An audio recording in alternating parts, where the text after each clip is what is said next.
laughs at the podcast. Yeah. All right, I want to. Woody, are you there? Is your mic working now? Mm-hmm. Okay, good deal. All right, I wanted to get this out there. All right, this is a story. This happened in Philadelphia.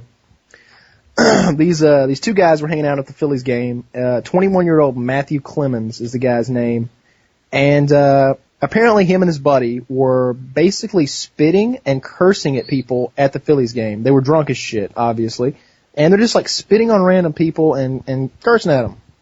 So in the row in front of them, there is a cop and his 11-year-old daughter. And the cop apparently got a hold of the security or whatever, and they're like, these guys are being douches, they're spitting on people. So the security takes one of the guys away and escorts him out of the building. In response, 21-year-old Matthew Clemens projectile vomits on the cop and his 11-year-old daughter on purpose. Captain Michael said, quote, "It was the most vile, disgusting thing I've ever seen in my entire life." You know, based off the picture that accompanied this article, I think Captain Michael's represented on his ass, too. Did he get hurt? Is the vomit guy, like, broken nosed or something? His eye looks like Rocky Balboa got a hold of him. I saw one story where this woman was being raped, and two guys, like, saw the thing in progress. So they pulled him off of her, and then they detained him until the police were able to show up. And then you saw a picture, and oh my god, he had two black eyes, a broken nose, a cut on his forehead. They detained the crap out of him while the police were coming. It was inspiring to see. Yeah, a similar story is, I remember one time, this was like not too long after 9/11, and most people probably won't remember this little story because it kind of got swept under the rug, and God knows what happened to this guy. This guy stood up in the middle of a flight, and it was an Arabic guy, and he tried to open the door. He tried to open the door mid-flight and depressurize the cabin. And this wasn't just a crazy, this was someone who was like trying to take the plane down. And that's what it said in the article. It was like, you know, Mohammed Jafar IV of Saudi Arabia was detained by passengers. They detained the shit out of this guy. They were like getting some revenge for 9/11. They beat the fuck out of this dude. I'm telling you, he looked just like Rocky Balboa after Rocky IV. They messed him up. It was good shit.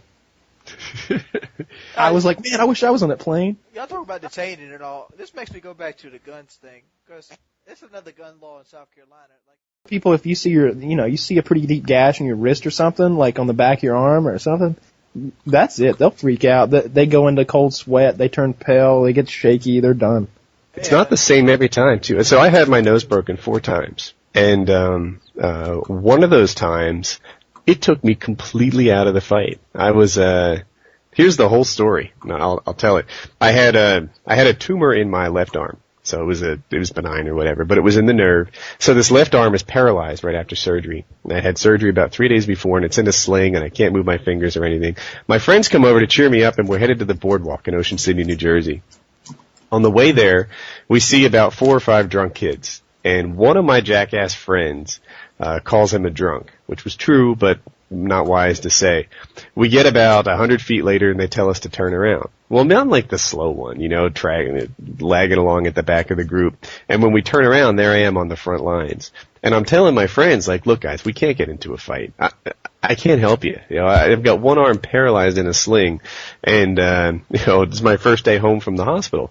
And they're like, whatever, we're just going to talk. Trust me, nothing's going to happen. Well, my loudmouth friend and some guy on the other side go back and forth for a little bit, and the guy throws the first punch at my friend, and he splits his lip open. So he essentially has 3 lips now, his bottom one and then 2 top lips split all the way up to his nose.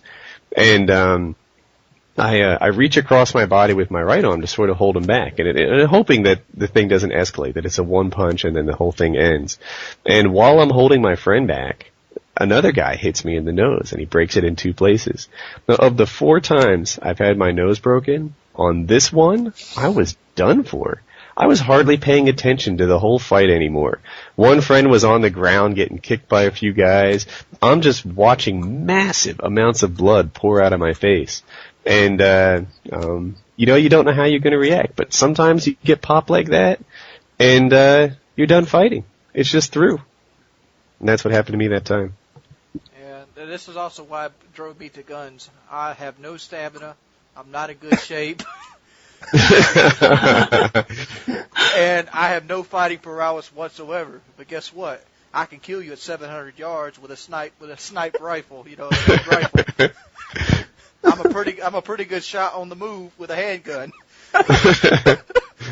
You could be fucking Chuck Norris, and if I have the gun, I feel confident.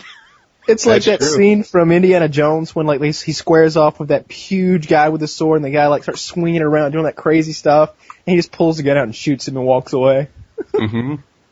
I mean, I don't think kids get that nowadays. It's like all this fighting prowess you claim, especially on the internet. Like especially like my haters. Like, I'll beat your fat ass up and shit like that. I'm like, no, you won't. I'm not gonna have that. Like you're under the misconception that there's gonna be some kind of hand-to-hand engagement. Yeah, that is not happening. I'll shoot your ass when you ride up on the Huffy, bitch. Oh.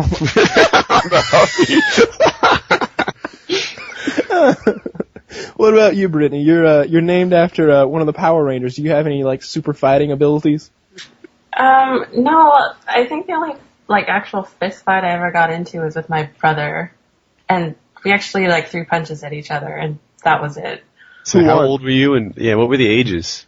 Probably like 10 or 11, something like that. He's a year younger than me, so I mean we were like young. I don't even know what we were fighting about, but he like said something really rude to me, and then we just like started throwing punches at each other. I got a question for you, Brittany. Uh-huh. Why do girls always go for the slap in the hair pool?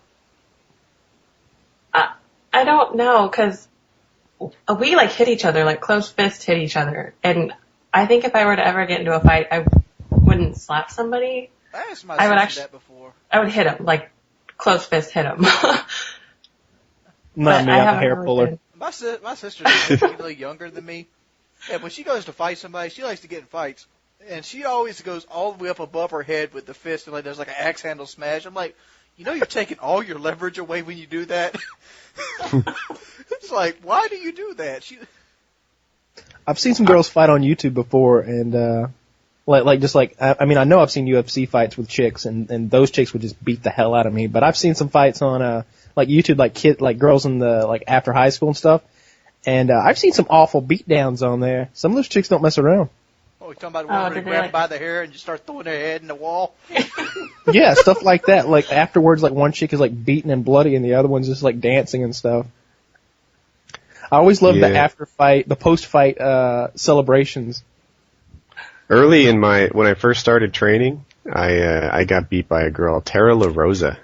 She was the best on the planet, actually. I didn't realize it at the time, but she won Abu Dhabi's, if you guys are Brazilian Jiu-Jitsu people out there. And I rolled with her. She's from Jersey. Anyway, good stuff. I gotta say, I've got no losses to a female under my belt right now. I think Tara might take you. I don't think so. See, I'd run her over in the truck. Yeah, in all my fights with girls, I think I'm 5-0. I think now. So, so I'm undefeated. It was funny. Fight, so I know I can't fight. So I'll find some way to get around the fight, or I'll just cheat. I was stronger than her, like a good bit stronger than her, but she kept catching me in the transitions, She'd like roll me on the side, and in my head, like as you transition from one spot to the other, that was kind of like you land and see where you are and react, but not her. She saw it coming and lay on a choke or something. What were the rules? Like, was there no way you could just like grab her? I was grabbing her. It didn't work. Wait. I'm no like fighting expert, but it would just seem that like, and I'm thinking like an average girl, like 130 pounds. I weigh almost 200 pounds. Like, I think I could just like tackle her and like, yeah, I won the takedown. I won the takedown, and then I was in her guard, so that's pretty much the missionary position. And when you're in somebody's guard, you can't really do much. They control your hips, and there's not much striking or whatever. And I wasn't pounding. That sounds like a lot of fun. Being in somebody's guard. Yeah. Like, well, right. I gotta ask this question. Like there's rules in like the MMA. Like you couldn't like tackle or just elbow her right in the chin on your way down and mess like that. You can't like throw elbows and knees and mess. No, elbows are good. You can't throw. Let's see. You can't kick when they're down in the UFC. You can't kick them in the head actually when they're on their knees or on their back or whatever. And you can't eye gouge. No, that's the worst part. Like, come on, a little eye gouging never hurt anybody. And you can't headbutt. But why can't you headbutt? You know, in the early UFC, you could headbutt.